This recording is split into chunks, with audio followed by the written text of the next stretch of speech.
see if this works. Okay, it's on. Okay.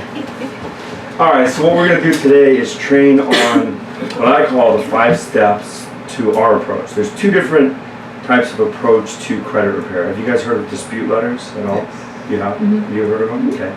Not many people have.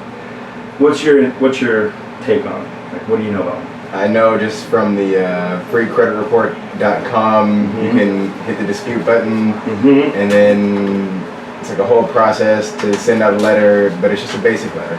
Just a letter, okay. What do you think that letter does, or what is your impression of that letter? Who do you send it to? What does it do? Most people don't know, so don't worry if you don't know. Yeah, does it go directly to the creditor? To the credit bureaus. Credit bureau. When you send in a dispute letter, you're just going to the credit bureaus, and you're basically asking the credit bureaus to look into an account. And that's because that law that we work with, that exists, there's a loophole that was written into that law that requires the creditors and the credit bureaus to run through a verification process anytime the client asks for that. And that's what you're doing when you start a dispute letter process. You're basically initiating that communication between the creditor and the credit bureaus.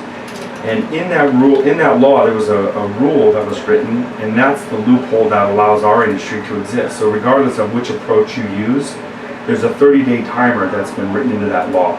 And that 30-day timer goes like this. In that law, the government established a reasonable amount of time that the creditor has to verify the accuracy of an account. Anytime the client says, hey, I don't know if this is mine, can you please verify it? The credit bureaus give the creditor only 30 days to verify the account. So when they said a reasonable amount of time, they actually clearly spelled out 30 days. In that loophole, yeah, you should take notes. In that law, that loophole is what allows us to remove negative items. So it reads word for word, the credit bureaus must maintain accurate and verifiable information, and that information must be verified as accurate within a reasonable amount of time, specifically 30 days. So whether you dispute something or whether you use the pre-litigation approach that we use, the 30-day timer is the loophole that exists that allows things to get deleted. Okay, so we're going to go into both processes, but it's important to understand why that 30-day timer was there. It was put in there because back in the 70s when they passed this law, they knew ahead of time, before we fast forward time 45 years, that the credit situation in the country was going to get more and more difficult, more and more complicated as banks grew, as they started extending credit to more and more people.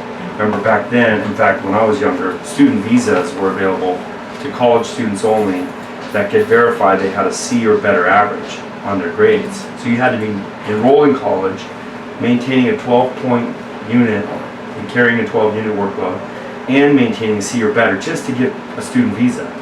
Well, guess what? Nowadays they're giving student visas to high school kids. Because why? The more they can extend credit to people, the more they can bury them in debt, the more they can make, the more they keep that hold on everybody, right? So the credit world is obviously going to benefit if they can loan more money to more people. So the student visas of now, forget college, you're getting a student visa as a high school student. They say they're teaching you, responsibility at a younger age, but we know the truth. Just like student debt, look at how much it's consuming our world already. $1.3 trillion are in student debt, just students alone, currently carrying that much. So they knew back in the 70s that it was going to be a very difficult scenario, fast forward time, for them to manage. So when they created this law, they did it for 2 reasons. One, they wanted to establish a series of guidelines that the creditor must follow in order to report information. And the other is they wanted to give you or I the right to verify this information and a process to do that.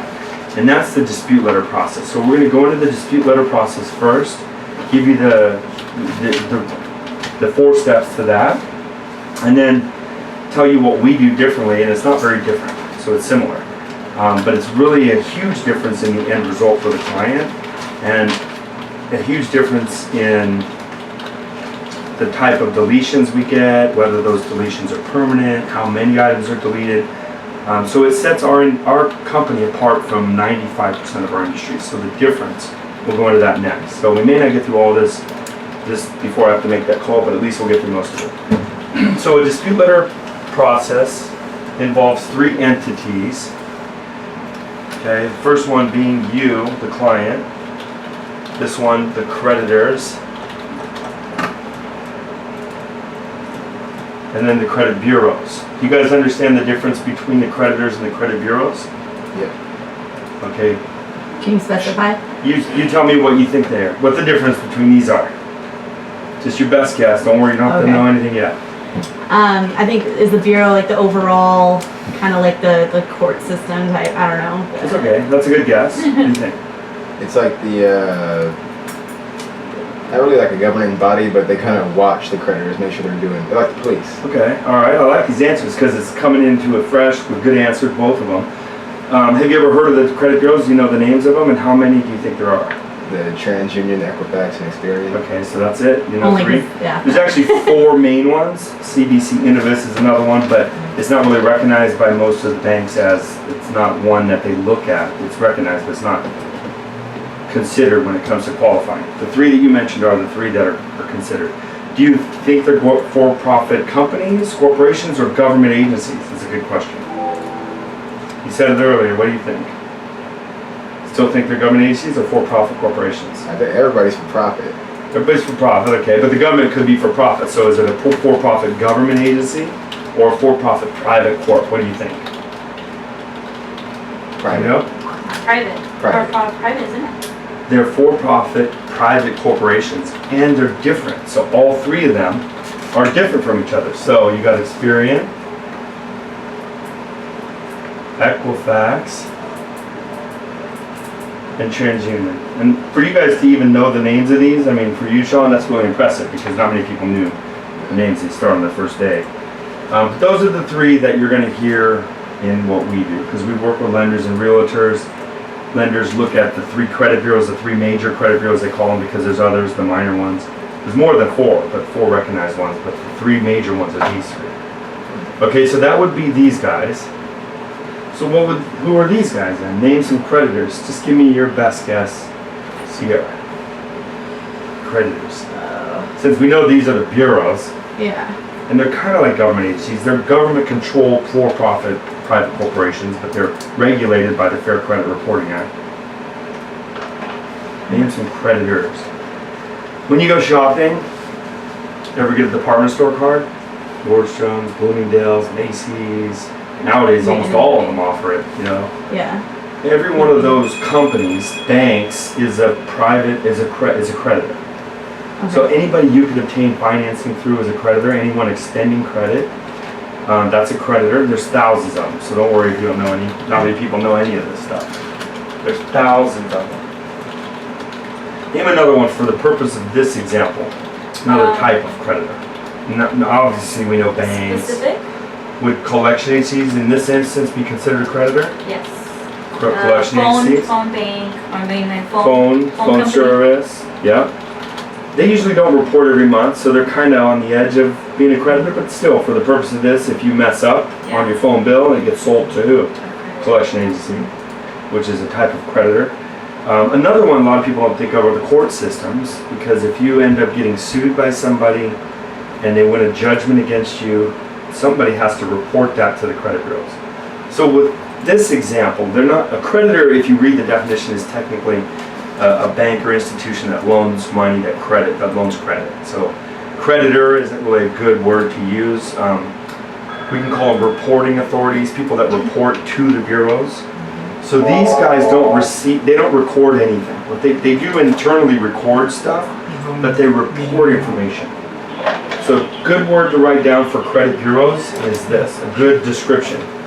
They're retention centers. Just get the off-page sign. Centers And then for take information. off the- You should use that, Ally, in every pitch, every call. When you're describing to your clients, think of them like you guys right now. You guys are brand new. You don't know a lot of this stuff. When you're talking to a client, most of them are like you guys. They don't know a lot of this.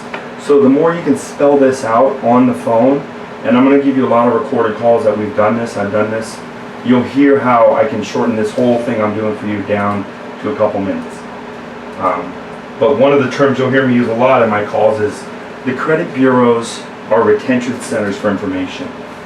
So their job is purely to receive information that's being reported to them, record it under your social. So for example, you know, I make my car payment every month, and Wells Fargo reports to the credit bureaus whether I make that payment on time or whether I'm late. They report what my balance is every month. They're reporting, you know, the history of that loan, when the loan payoff is going to be up. And all of my history in that one account affects my credit score, right? So everything that the creditor, in that instance was Wells Fargo, reports about me ends up on my credit report, okay? So these guys report too. So creditors report, credit bureaus record and receive information. It doesn't work the other way. So these guys don't report to the creditors what's going on, they just record it and receive it. And there's thousands of creditors, so remember that. They report info, okay? And the credit bureaus record and receive that info. So we can write down here, record and receive.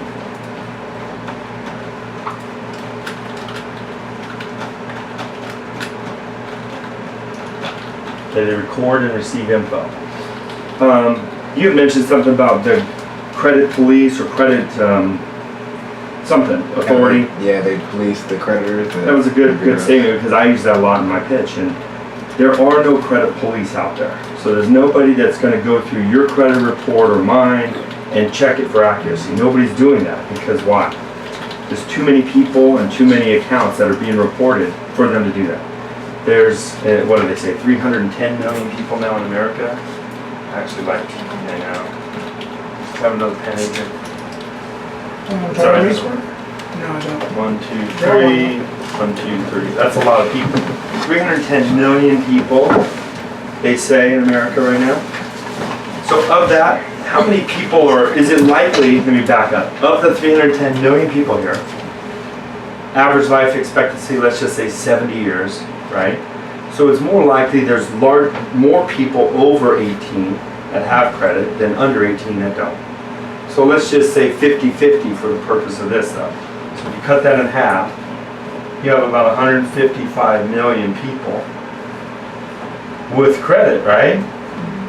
And that's low, we've already figured that there's a larger group, 50 plus people, 50 years of people over 18, and only 18 or under 18. So it's really probably more like 255. But for this analogy, there's 155 million people with credit.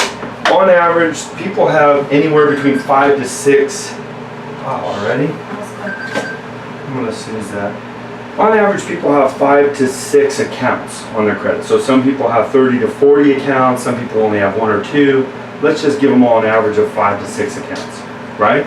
So you times that by, let's just say 6.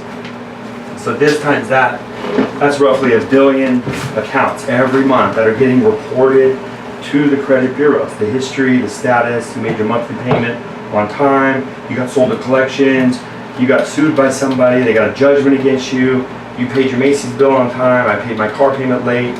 All this stuff's getting reported. Millions, actually, on average about 1 billion a month. That's a lot of transactions, right? So there's no way the credit bureaus could police that. They can't go through 1 billion transactions a month and say, wait a second, before we report that she made her payment on time to Macy's, or he missed his car payment, or she got sued, you gotta prove to us that all this information you're sending us is being reported correctly, right? No one's doing that. So when they created that law, they did it for 2 reasons. One, to make a series of guidelines that all these creditors have to follow when they report information. And they did it because they gave us, you or I, the right to verify this information whenever we feel the need. So you have the right to go to the credit bureaus if you see something on your credit, like somebody suing you, and say, wait a second, I remember getting sued. Prove that this is mine. Prove that I got sued by so-and-so, and they won a judgment against me, because I don't believe it's mine. That process is available to you, and the reason they built that into that law is because they knew ahead of time there was no way they could police this. So they had to put the ownership of it on us to ask for verification, which is where the dispute letter process came about. You see where I'm going? So with 1 billion accounts a month getting reported, And us having the responsibility of asking them to prove it, it took all that burden off their shoulders. So now the credit bureaus just receive information that's being reported to them, and they assume the creditors are following the law. And the law is called the Fair Credit. Yep, I'm gonna erase this because you guys get that, right? So the Fair Credit Reporting Act. And think about the name of it for a second.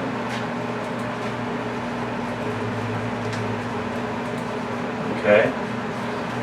They call it the Fair Credit Reporting Act. A lot of people get this wrong, so make sure you know that. That's important to not mess up, because if somebody's savvy and they hear you call it the Fair Registration Credit Act, they're going to be like, what? This guy doesn't even know what he's talking about. They know more than you believe they know.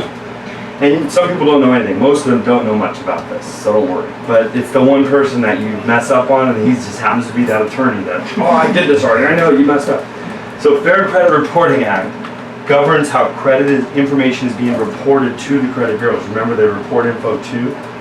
Okay? So they knew way back when they created this law